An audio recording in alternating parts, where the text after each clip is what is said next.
What's up, DBS community? Welcome back to another Dragon Ball Super video, and today we're going to be going over the state of yellow at the beginning of Supreme Rivalry. Make sure you guys like and subscribe. Let me know if you guys liked this series. Like I said, I'm going to be doing this series for every set, as well as doing a mini catch-up video series during the middle of the set to see if anything has changed from the beginning of the game of the set until now. So we'll go into, as always, going over some context with the color and with yellow.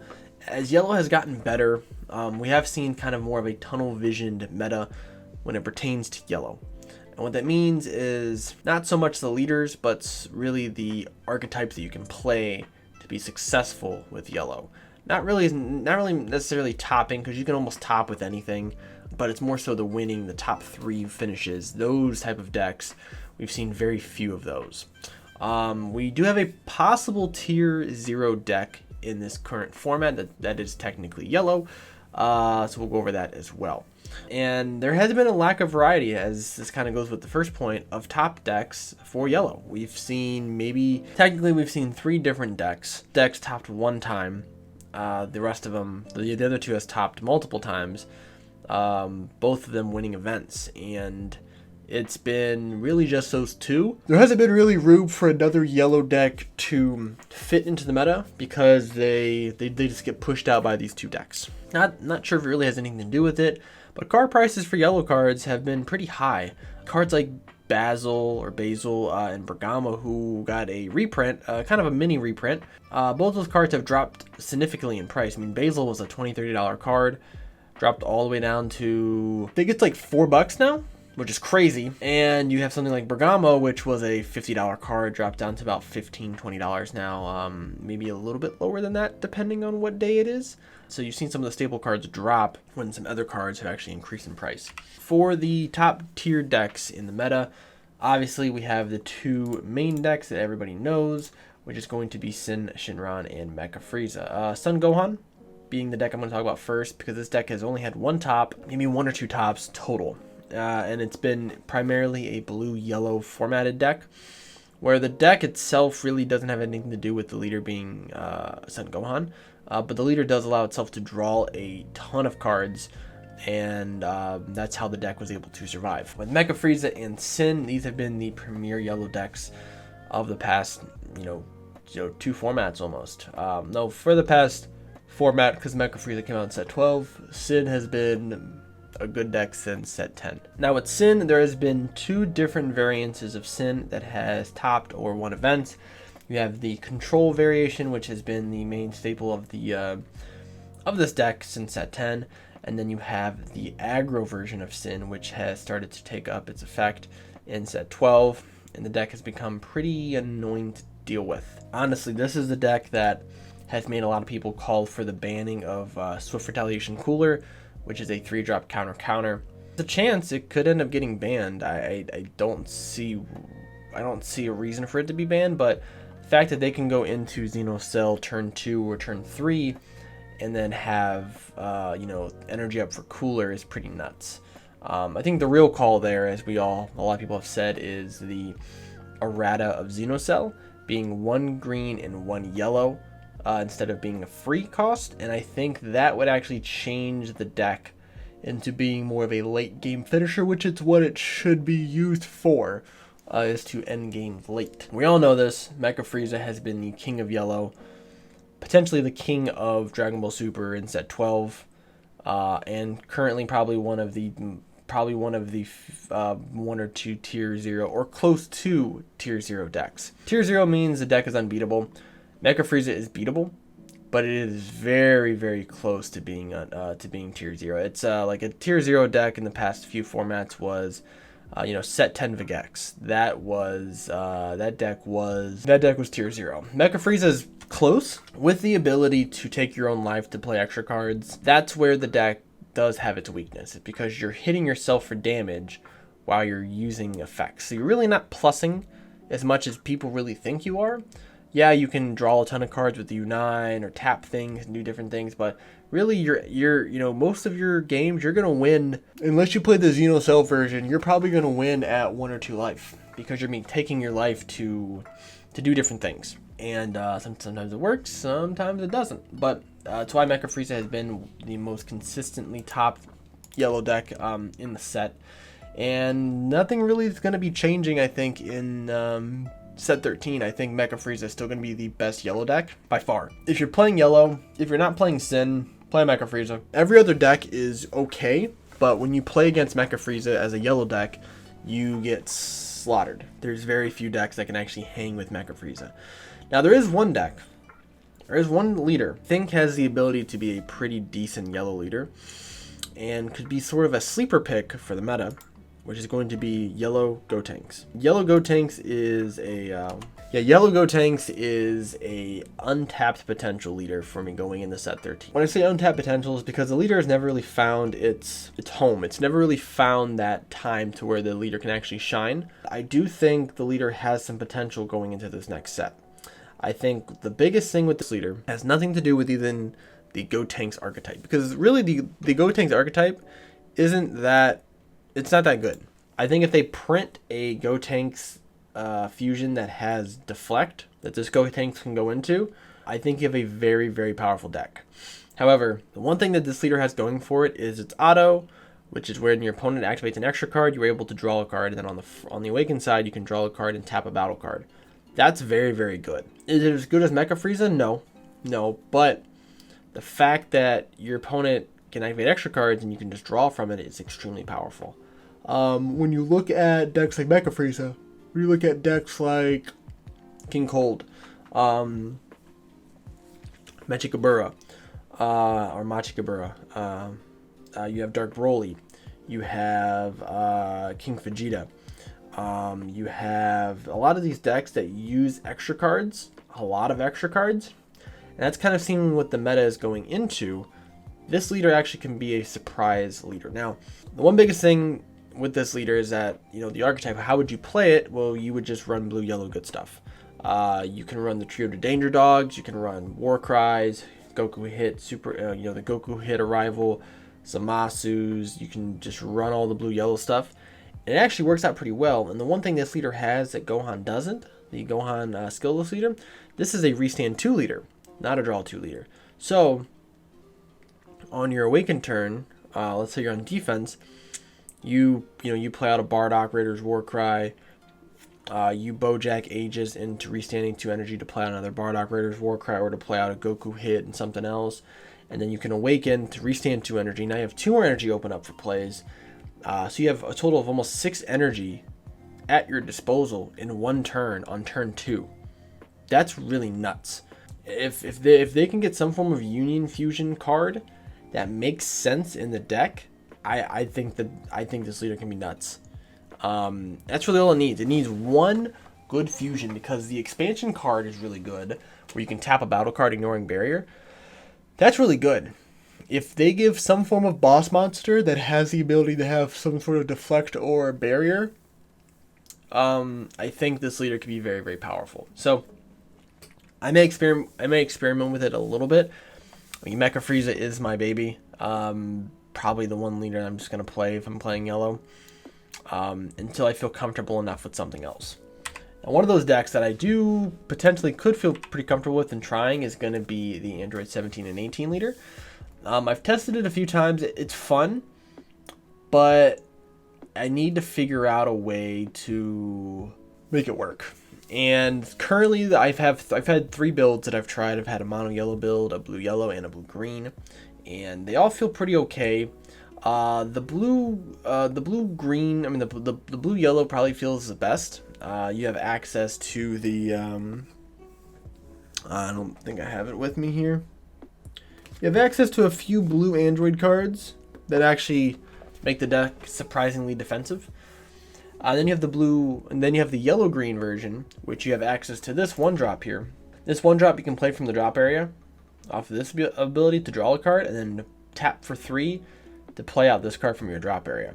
And because this card counts as a 17 and an 18, you actually can play out 2 of these from your drop area. You can count one as a 17 and one as an 18. And then they die, they tap 2 they tap 2 things, and then next turn you play this card out, tap 3 and play it again. And then from that turn on, you're just playing these guys constantly. And being able to play out those cards get you halfway to Xenocell. So it's a very interesting idea. Something that is one of the many ideas I'm trying with the androids. I think this leader is going to be very good eventually. I just don't think we're there yet. I think this is an awesome leader to have for yellow. Being able to, negate skills and basically turn cards blank. But how good is it really going to be later on? And that's what we have to see.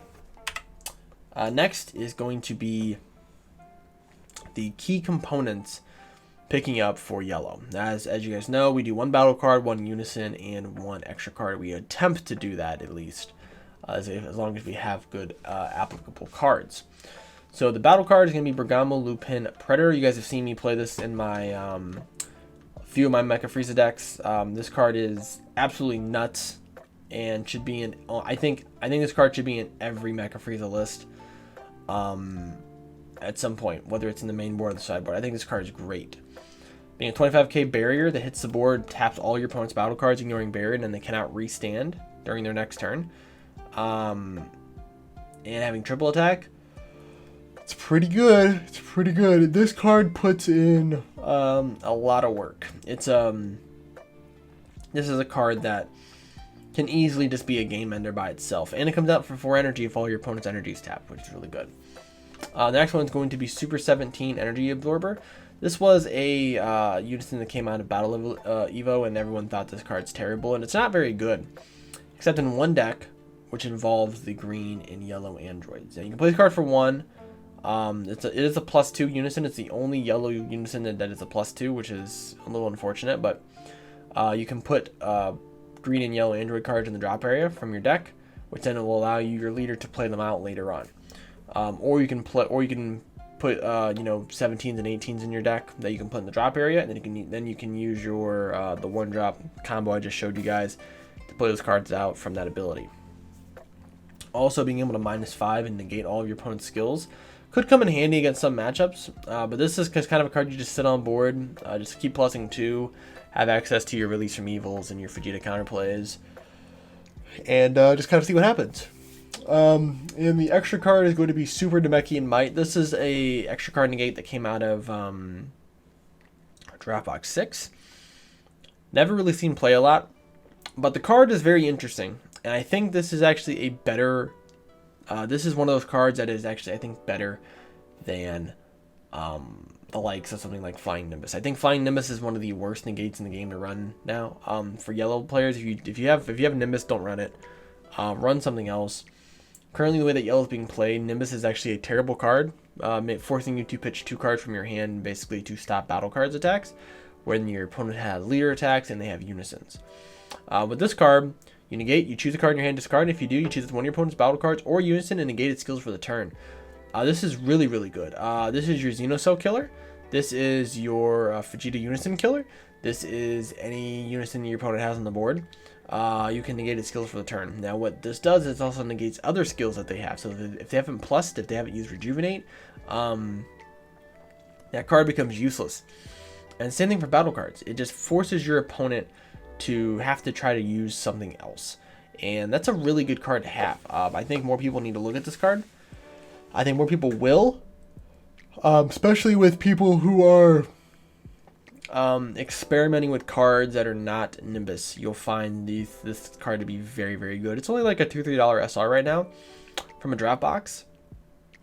If this card sees any form of play, this card's going to go up to be like a $15-20 card. So pick them up, just get a playset. They're very cheap. You can get a playset for under $15.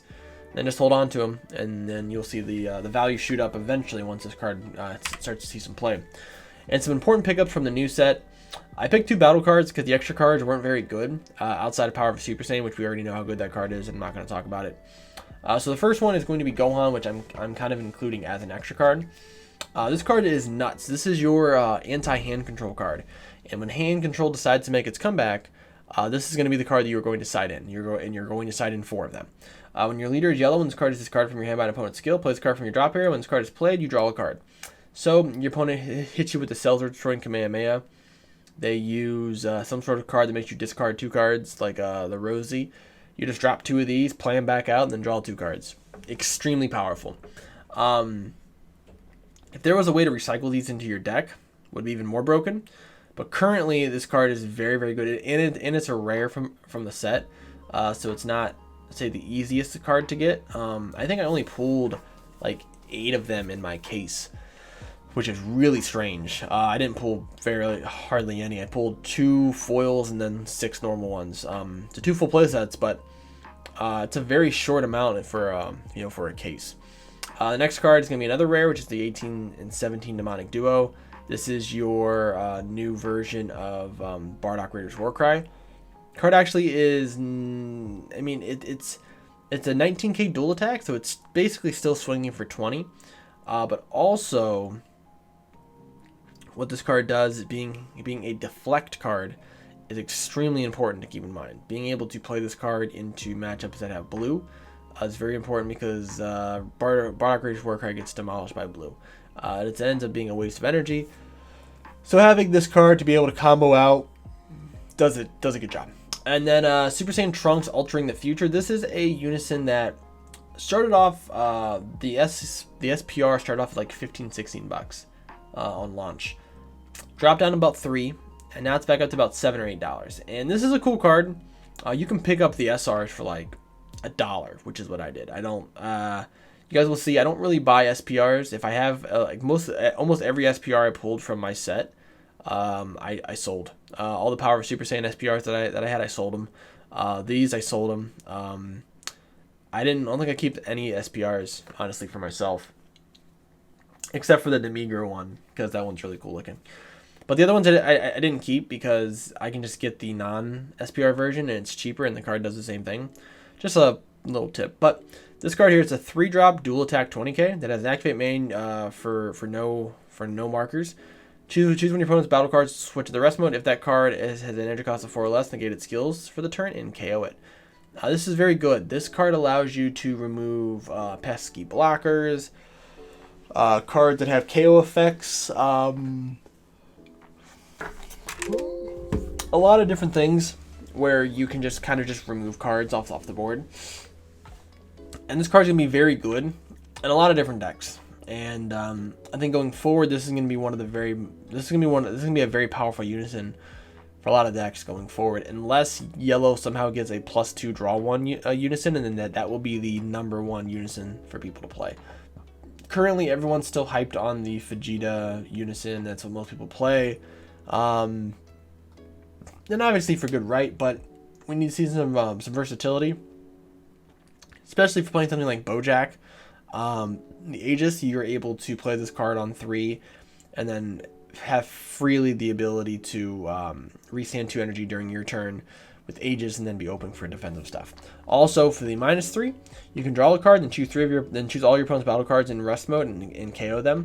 That's pretty powerful as well. It's only in rest mode, so it's not just freestanding battle cards, but still being able to just KO stuff is just extremely important. And that's what I have for you guys for yellow. This will conclude the Supreme Rivalry State of Set series. Hopefully you guys enjoyed it. Make sure you guys like and subscribe. Let me know what you guys think of the series down below again. Hit the bell for notifications. We do post videos weekly on the channel, and I will see you guys in the next video.